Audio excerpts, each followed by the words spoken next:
नमस्कार दोस्तों, आप सभी का एक बार फिर से स्वागत है हमारे चैनल दुर्गा भक्ति मार्ग में। आज मैं आप सभी को सुनाऊंगी दुर्गा सप्तशती अध्याय 12 और 13। या देवी सर्वभूतेषु मां दुर्गा रूपेण संस्थिता नमस्तस्यै नमस्तस्यै नमस्तस्यै नमो नमः। 12वां अध्याय। देवी बोली, देवताओं जो एकाग्रचित होकर प्रतिदिन इस स्तुति को मेरे सत्वन होकर करेगा, उसकी सभी बाधाएं मैं निश्चिंत ही दूर कर दूंगी। जो मधुकैटभ नाश, महिषासुर का वध तथा शुंभ निशुंभ के संहार से प्रसंग का पाठ करेंगे तथा अष्टमी, चतुर्दशी और नवमी को भी जो एकाग्रचित हो भक्ति पूर्वक मेरे उत्तम महात्मा का श्रवण करेंगे, उन्हें कोई छू भी नहीं सकेगा। उन पर मेरी कृपा सदैव बनी रहेगी और जीवन में कोई कष्ट नहीं होगा। उन पर पाप जनित आपत्तियां भी नहीं आएंगी। उनके घर में कभी दरिद्रता नहीं होगी तथा उनको कभी प्रेमी जनों के विचों का कष्ट नहीं होगा। इतना ही नहीं, उन्हें शत्रु से, लुटेरे से, राजा से, शस्त्र से, अग्नि से तथा जल की राशि से भी कभी भय नहीं होगा। इसलिए सबको एकाग्रचित होकर भक्ति पूर्वक मेरे इस महात्मा को सदा पढ़ना और सुनना चाहिए। इस परम कल्याण कारक है। मेरा महात्मा महामारी जनित समस्त उपद्रव तथा आध्यात्मिक आदि तीनों प्रकार के उत्पातों को शांत करने वाला है। मेरे जिस मंदिर में प्रतिदिन विधि पूर्वक मेरे इस महात्मा का पाठ किया जाता है, उस स्थान को मैं कभी नहीं छोड़ती। वह सदा ही मेरा सन्निध बना रहता है। बलिदान, पूजा, होम तथा महोत्सव के अवसरों पर मेरे इस चरित्र का पूरा पाठ और श्रवण करना चाहिए। ऐसा करने पर मनुष्य विधि को जानकर या बिना जाने भी मेरे लिए जो बलि, पूजा, होम आदि करेगा, मैं उसे बड़ी प्रसन्नता के साथ ग्रहण करूंगी। शरद काल में जो वार्षिक महापूजा की जाती है, उस अवसर पर जो मेरे इस महात्मा को भक्ति पूर्वक सुनेगा, वह मनुष्य मेरे प्रसाद से सब बाधाओं से मुक्त तथा धन धान्य और पुत्र से संपन्न होगा। इनमें तनिक भी संदेह नहीं है। मेरे इस महात्मा मेरे प्रादुर्भाव की सुंदर कथाएं तथा युद्ध में किए हुए मेरे पराक्रम सुनने से मनुष्य निर्भय हो जाता है। मेरे महात्मा का श्रवण करने वाले पुरुषों के शत्रु नष्ट हो जाते हैं, उन्हें कल्याण की प्राप्ति होती है तथा उनका कुल भी आनंदित रहता है। सर्वत्र शांति। कर्म में बुरे स्वप्न दिखाई देने पर तथा गृह जनित भयंकर पीड़ा उपस्थित होने पर मेरा महात्मा श्रवण करना चाहिए। इससे सब विघ्न तथा भयंकर ग्रह पीड़ाएं शांत हो जाती हैं और मनुष्यों द्वारा देखा हुआ बुरा स्वप्न शुभ स्वप्न में परिवर्तित हो जाता है। बाल ग्रहों से आक्रांत हुए बालकों के लिए यह महात्मा शांति काक है तथा मनुष्यों के संगठन में फूट होने पर यह अच्छे प्रकार मित्रता करवाने वाला होता है। यह महात्मा समस्त दुराचार के बल का नाश करने वाला। इसके पाठ मात्र से राक्षसों, भूतों और पिशाचों का नाश हो जाता है। मेरा यह सब महात्मा मेरे साम्य की प्राप्ति करने वाला है।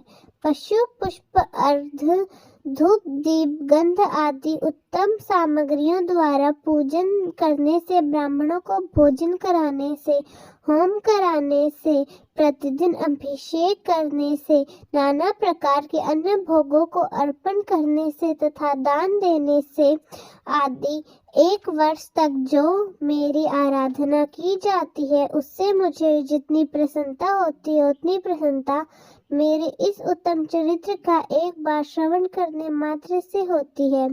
यह महात्मा श्रवण करने पर पापों का नाश हो जाता है और आरोग्य प्रदान करता है। मेरे प्रादुर्भाव का कीर्तन समस्त भूतों से रक्षा करता है तथा मेरा युद्ध विषय चरित्र दुष्ट दैत्यों का संहार करने वाला है। इसके श्रवण करने पर मनुष्यों को शत्रु का भय नहीं रहता। देवताओं, तुमने और ब्रह्मा ऋषियों ने जो मेरी स्तुतियां की हैं तथा ब्रह्मा जी ने जो स्तुतियां की हैं वे सभी कल्याणमयी बुद्धि प्रदान करती हैं। वन में सोने मार्ग में या फिर दानव नल से घिरे जाने पर, निर्जन स्थान में लुटेरों के दांव पड़ जाने पर या शत्रु के पकड़े जाने पर अथवा जंगल में सिंह, व्याघ्र या जंगली हाथियों के पीछे आने पर कुपित राजा के आदेश से वध या बंधन के स्थान में ले जाए जाने वाले अथवा महासागर में नाव पर बैठने के बाद भारी तूफान से नाव के डगमगाने पर, अत्यंत भयंकर युद्ध में शस्त्रों का प्रहार होने पर अथवा वेदना से पीड़ित होने पर, किंबहुना सभी भयानक बाधाओं से उपस्थित होने पर जो मेरे इस चरित्र का स्मरण करता है वह मनुष्य संकट से मुक्त हो जाता है। मेरे प्रभाव से सिंह आदि हिंसक जंतु नष्ट हो जाते हैं। लुटेरे और शत्रु भी मेरे चरित्र का स्मरण करने वाले पुरुष से दूर जाते हैं। मार्कंडेय ऋषि कहते हैं, ऐसा कहकर प्रचंड पराक्रम वाली भगवती चंडिका सब देवताओं को देखते देखते वही अंतर ध्यान हो गई। फिर समस्त देवता भी शत्रुओं के मारे जाने से निर्भय होकर पहले की तरह यज्ञ भाग का उपभोग करते हुए अपने अपने अधिकार का पालन करने लगे। संसार का विध्वंस करने वाले महाभयंकर अतुल पराक्रमी देव शत्रु शुंभ तथा महाबली निशुंभ के युद्ध में देवी द्वारा मारे जाने पर शेष दैत्य पाताल लोक में चले आए। राजन, इस प्रकार भगवती अंबिका देवी नित्य होती है भी पुनः पुनः प्रकट होकर जगत की रक्षा करती है।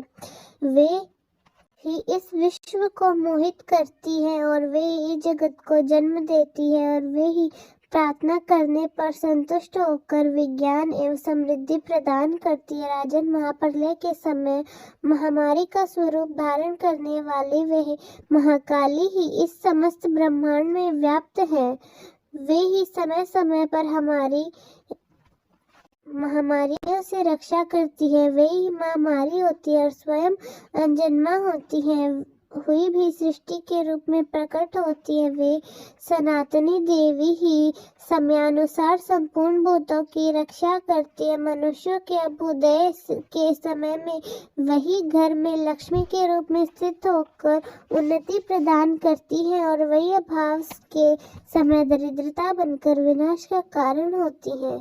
पुष्प, धूप और गंध आदि से पूजन करके उनकी स्तुति करने पर वे धन, पुत्र, धार्मिक बुद्धि तथा उत्तम गति प्रदान करती है। जय माता दी। इस प्रकार से मार्कंडेय पुराण में सावरण मंतवर की कथा के अंतर्गत देवी महात्म्य में फल स्तुति नामक 12वां अध्याय पूर्ण हुआ। अब सुनिए 13वां अध्याय।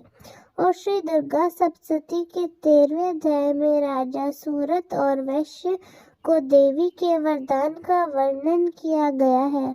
अध्याय प्रारंभ करने से पहले हम सब माँ दुर्गा का ध्यान करें, जो उदय काल के सूर्य मंडल की सी कांति धारण करने वाली है, जिनकी 4 भुजाएं और 3 नेत्र हैं तथा जो अपने हाथों में 5 अंकुश वर एवं अभय की मुद्रा धारण किए रखती है।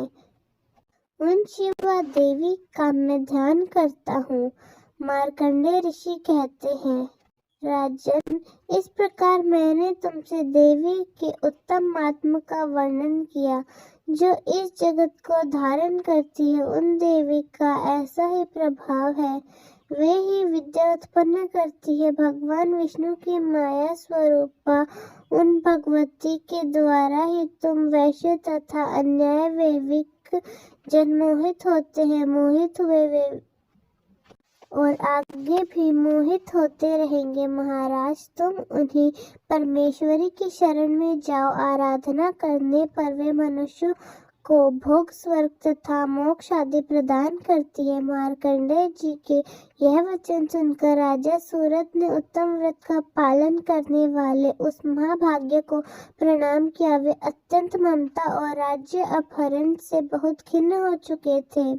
महामुनि इसलिए विरक्त होकर वे राजा तथा वैश्य तत्काल तपस्या को चले गए और वे जगदम्बा के दर्शन के लिए नदी के तट पर रहकर तपस्या करने लगे। वे वैसे उत्तम गति सूरत का जप करते हुए तपस्या में प्रवृत्त हुए। वे दोनों नदी के तट पर देवी की मिट्टी की मूर्ति बनाकर पुष्प, धूप और हवन आदि के द्वारा उनकी आराधना करने लगे।